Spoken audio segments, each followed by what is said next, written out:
మల్లయ్య యాదవ్ గారు, ఒక్కసారిగా తెలంగాణ రాజకీయాల్లో పవన్ కళ్యాణ్ అనే పేరు వినిపిస్తోంది. ఏంటి పవన్ కళ్యాణ్ గారు తెలంగాణలో రాకూడదా? జనసేన పార్టీ తెలంగాణలో పోటీ చేయకూడదా? పవన్ కళ్యాణ్ కంటూ ఒక సపరేట్ రాజ్యాంగం ఏం లేదనుకోండి. పవన్ కళ్యాణ్కి ఏం సపరేట్ రాజ్యాంగం లేదు. కానీ తెలంగాణ ఉద్యమం అప్పుడు కానీ తెలంగాణ వచ్చిన తర్వాత కానీ కనీసం తెలంగాణ పట్ల ఎటువంటి ఆయనకి అభిమానం లేని నాయకుడు, తెలంగాణ అంటే విముఖత పాకిస్తాన్ లాంటి దాంతోనో కజకిస్తాన్తోనో పోల్చిన ఆ నాయకుడు కనీసం 11 రోజులు తెలంగాణ రాకుండా అడ్డుపట్టడానికి నిరాహార దీక్ష చేస్తా అని చెప్పిన నాయకుడు ఈరోజు ప్రేమ వలకబోసి ఎక్కడైనా స్వతంత్రం ఉంది, ఎవరు జాగిరి అని అంటున్నాడు. ఎవరు జాగిరి అనేది రేపు ప్రజలు తెలుస్తారు. యువతరం వెంబడిబడి మరి తరిమి కొడితే తెలుస్తుంది. ఎందుకంటే ఒక ప్రాంతానికి పరిమితమై ఇంకో ప్రాంతం మీద నిప్పులు జరుగుతూ మాట్లాడిన ఆ నాయకుడు ఈరోజు తెలంగాణని చిచ్చుపెట్టడానికి అరంగేట్రం చేస్తామనంటే ఇక్కడ తెలంగాణ వదులు అంటే తెలంగాణలో జనసేన పార్టీ ఉండకూడదా? ఏపీకే పరిమితం కావాలా? ఏ రాజకీయ పార్టీకి మరో రాష్ట్రంలో పోటీ చేసే అవకాశం కానీ ఉండదా? కల్పించరా ఇక్కడ తెలంగాణలో? ప్రజాస్వామ్యంలో ఎవరైనా ఎక్కడి నుంచైనా పోటీ చేయొచ్చు, లేదు పార్టీ నడుపుకోవచ్చు. కానీ దానికి పరిమితి ఉంటది. కానీ ఒక ప్రాంతానికి పరిమితి అయ్యి ఇష్టం వచ్చినట్టు మాట్లాడి ఇంకో ప్రాంతం మీద విద్వేషం కక్కుతూ ఇష్టారీతిగా మాట్లాడి తెలంగాణ పట్ల తెలంగాణ ప్రజల దిష్టి తగిలి అరటి తోటలు మాడి మసైపోతున్నాయి అని చెప్పేసి మమకారం చూపించి ఆ ప్రాంతం మీద మమకారం చూపించిన నాయకుడు తెలంగాణ ప్రజల పట్ల ఇంతకుముందు ఏ రకమైన ఆయన మాటలలోనే ఆయన భాషల్లోనే విముక్త ఏ రకంగా ఉందో తెలిసిన తర్వాత ఈ రోజు మళ్ళీ అదే తెలంగాణలో అడుగుపెట్టి రాజకీయం పేరు మీద చిచ్చు పెట్టాలనే ప్రయత్నం చేస్తే ఇక్కడున్న మేధావులు, కవులు, కళాకారులు, యువతరం కూడా తప్పకుండా దానికి తెలంగాణ నవ నిర్మాణ సంకల్ప సభ మరింత గొప్పగా అభివృద్ధి చెందాలనే ఆలోచన సభ పెడుతున్నారు కాదా?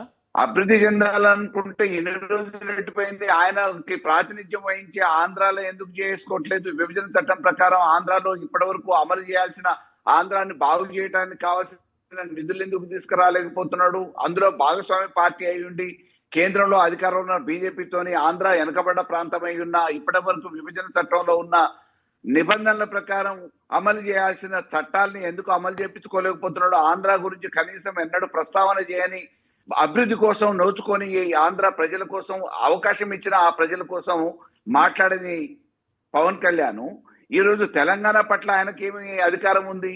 ఆయనకేం కన్సర్న్ ఉంది? అసలు తెలంగాణలో తెలంగాణ ప్రజల్ని వాడుకున్నాడు, తెలంగాణ ప్రేక్షకులతోని లబ్ధి పొందిండు, తెలంగాణలో ఉంటున్నాడు.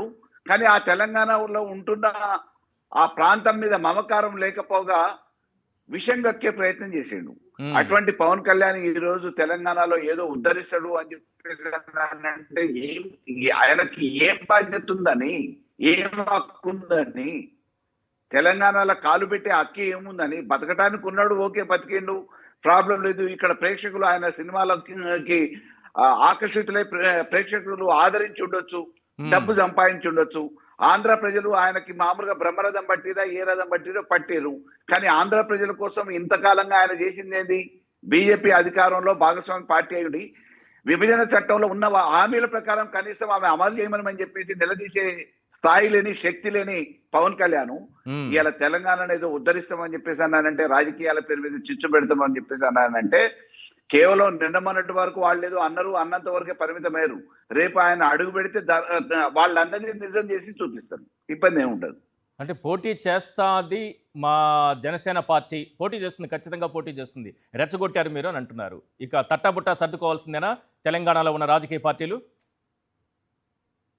పోటీ చేస్తే దానికి సంబంధించి రేపు జరిగే పరిణామాలు ఏముంటాయో ప్రజలే దానికి తగిన శాస్త్రం చెప్తారు. పోటీ అంత ముందు కూడా పీఆర్పీ ఆయన వాళ్ళన్న పోటీ చేసినప్పుడు ఆయన కూడా ప్రచారంలో తిరిగిండు, ఏం జరిగిందో చూసిరు.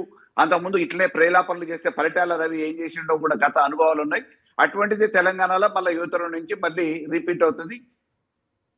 ఆ అనుభవాలు మళ్ళీ చవి చూడాల్సి వస్తుంది. ఏముంటుంది అంటే భయపడరు మీరు? జనసేన పోటీ చేస్తే బీఆర్ఎస్ ఏం భయపడదా? జనసేన లాంటి పార్టీలు చాలా వచ్చినాయండి తెలంగాణలో. ఏదో ఉద్ధరిస్తామని చెప్పేసి గాలికొచ్చి గాలికి పోయిన పార్టీలు చాలా ఉన్నాయి. పవన్ లాంటి వాళ్ళు మాట్లాడిన సందర్భాలు చాలా ఉన్నాయి. వాటన్నిటి గుర్తు చేసుకుంటే ఉమ్, అభ్యర్థులు ఎవరన్నా మామూలుగా పోటీ చేయడానికి వీళ్ళు వాళ్ళు ఆకతాయిగా దొరుకుతుండొచ్చు, కానీ ప్రజలు ఓట్లేయటానికి సిద్ధంగా ఉండరు, ఆదరించడానికి సిద్ధంగా ఉండరు. అసలు ఆయన పోటీ చేసే పరిస్థితి వస్తే పరిణామాలు వేరే విధంగా ఉంటాయి.